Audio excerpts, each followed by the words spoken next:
The date is January 23rd, 1984. Madison Square Garden pulses with electricity as 20,000 fans pack the hallowed halls of wrestling's most sacred venue. In the ring stands the Iron Sheik, his championship gold gleaming under the bright arena lights. The Iranian-born grappler has held the World Wrestling Federation Championship for barely a month, having controversially defeated the beloved Bob Backlund to end a reign that had stretched nearly 6 years. Tonight he faces a challenger who would transform not just his own destiny, but the entire landscape of professional wrestling forever. As the familiar strains of Real American begin to echo through the Garden, a 6'7" colossus emerges from the curtain. Terry Bollea, wrestling under the name Hulk Hogan, strides toward the ring with bronze skin gleaming and platinum blonde hair flowing. What happens next in those 5 minutes and 40 seconds would ignite a cultural phenomenon that transcended the squared circle and embedded itself into the very fabric of American popular culture. The Iron Sheik, master of the devastating Camel Clutch submission hold that had broken the spirits of countless opponents, found himself staring across the ring at the man who would become the first wrestler in history to escape that very maneuver. The match itself unfolded with the dramatic arc of a perfectly scripted morality play. The foreign heel, representing everything America feared and despised during the height of Cold War tensions, dominated the early moments with methodical precision. But as the Garden crowd reached a fever pitch, something magical occurred. Hogan summoned reserves of strength that seemed to flow directly from the passionate voices of his supporters. Smashing the Sheik into the top turnbuckle shifted momentum irrevocably, followed by the leg drop that would become synonymous with wrestling immortality. When the referee's hand struck the canvas for the third time, more than just a championship had changed hands. An entire industry had been reborn. The victory birthed Hulkamania, a cultural movement that extended far beyond wrestling rings into mainstream consciousness. Hogan's message resonated with working-class Americans who saw in him a reflection of their own struggles and aspirations, while his embodiment of the American dream provided hope during an era of economic uncertainty and international tension.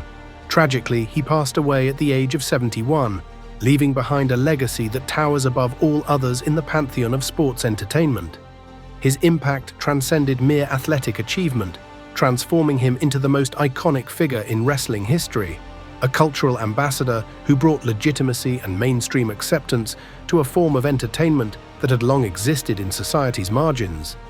Yet his death only serves to crystallize the immortal nature of what he created, ensuring that Hulkamania will continue to inspire generations long after the man himself has taken his final bow. The momentum generated by that historic January evening carried Hogan directly to wrestling's grandest stage. WrestleMania's first installment, held on March 31st, 1985, represented Vince McMahon's audacious gamble to elevate professional wrestling from regional curiosity to national spectacle. The event featured an unprecedented constellation of mainstream celebrity guests, including Muhammad Ali as special guest referee, Billy Martin as ring announcer, and Liberace accompanied by the Rockettes as timekeeper. This wasn't merely a wrestling show, it was a cultural event designed to capture the attention of America's broader entertainment landscape.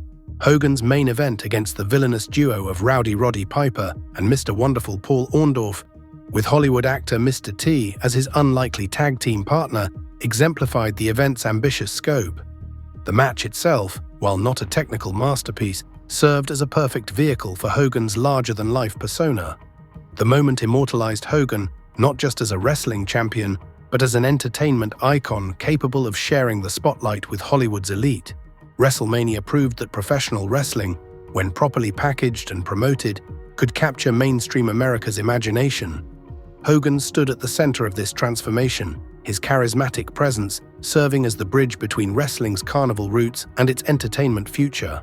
The event's success established WrestleMania as an annual tradition and positioned Hogan as the undisputed face of this new era in sports entertainment. 1 year later, WrestleMania 2 presented Hogan with a different type of challenge that would further cement his legendary status. On April 7, 1986, he entered a steel cage to defend his championship against the monstrous King Kong Bundy, a 458-pound behemoth whose size and brutality had terrorized the Federation landscape. This match represented a crucial evolution in Hogan's mythology. Whereas WrestleMania 1 had showcased his ability to navigate celebrity and spectacle, WrestleMania 2 demonstrated his capacity to overcome seemingly insurmountable physical odds through sheer determination and the power of his connection with the audience. The steel cage stipulation added layers of psychological drama to the encounter. Trapped within the unforgiving metal structure, Hogan could not rely on his typical tactics of playing to the crowd or using the expansive arena space to his advantage.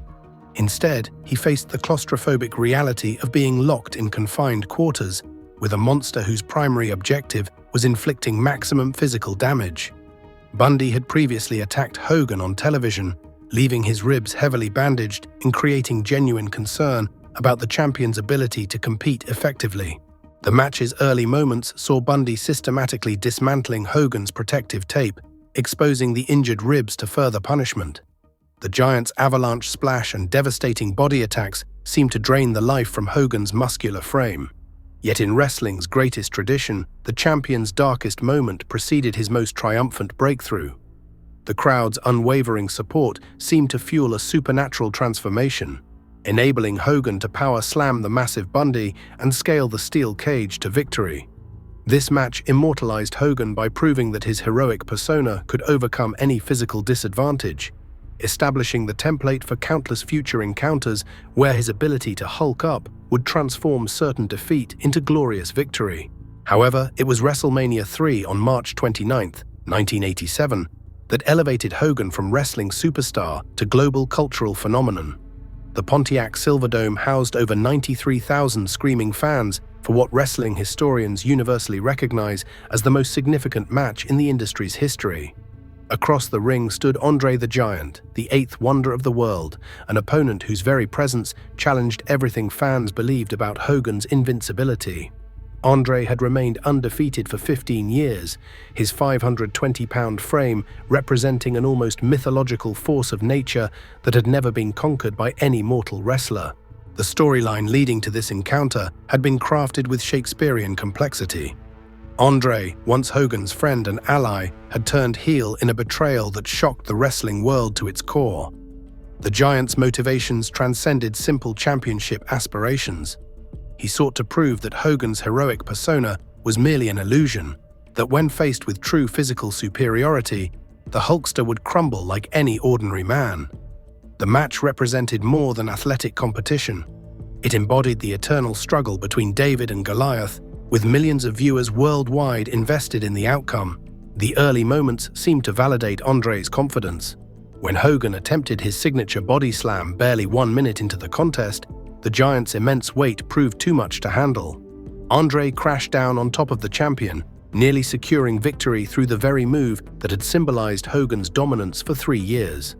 The near fall sent shockwaves through the Silverdome as fans confronted the terrifying possibility that their hero might actually be defeated by this seemingly unstoppable force.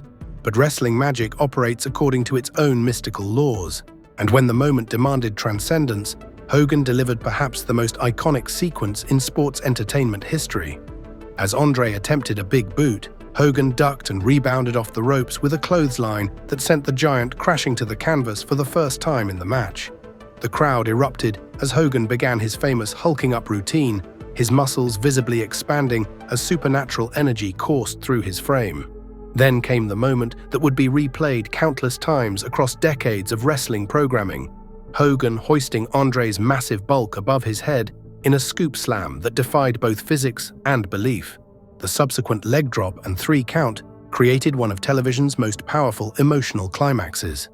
The image of Hogan triumphant over Andre's fallen form became wrestling's equivalent of the Sistine Chapel ceiling, a masterpiece that captured the essence of heroic mythology in its most pure and powerful form.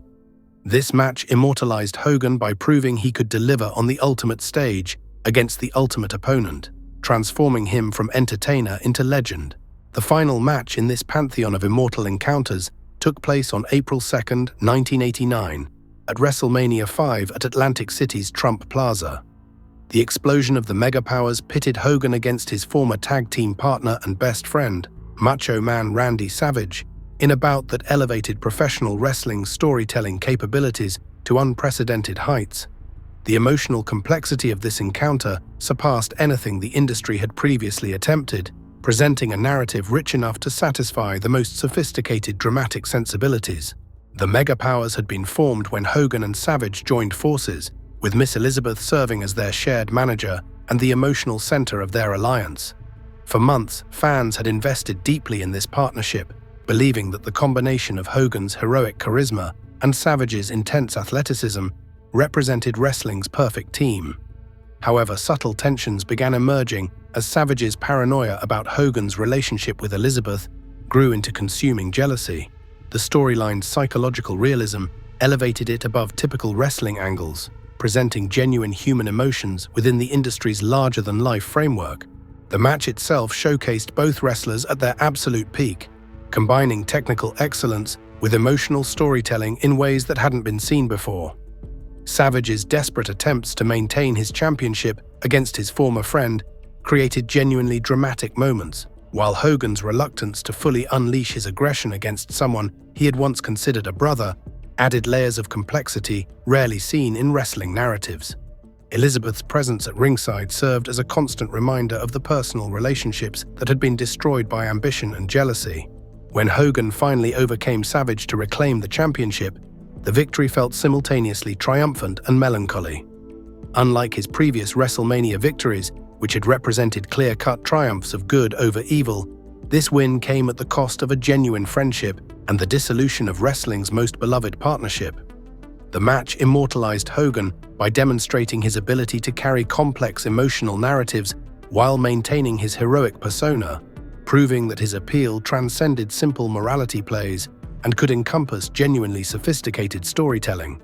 These 5 matches created the foundation of Hulk Hogan's immortal legacy, establishing him as professional wrestling's most significant figure during an era when kayfabe maintained its mystical power over audience imagination.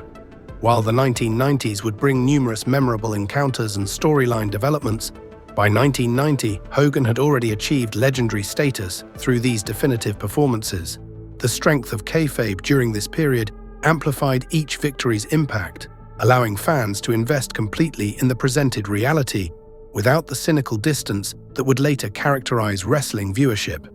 In this context, Hogan's achievements felt genuinely heroic rather than merely entertaining, creating emotional connections that transcended the typical performer-audience relationship. These 5 matches didn't just establish Hulk Hogan as wrestling's biggest star, they transformed him into an immortal legend whose influence continues shaping popular culture decades after his final bell rang. May he rest in peace.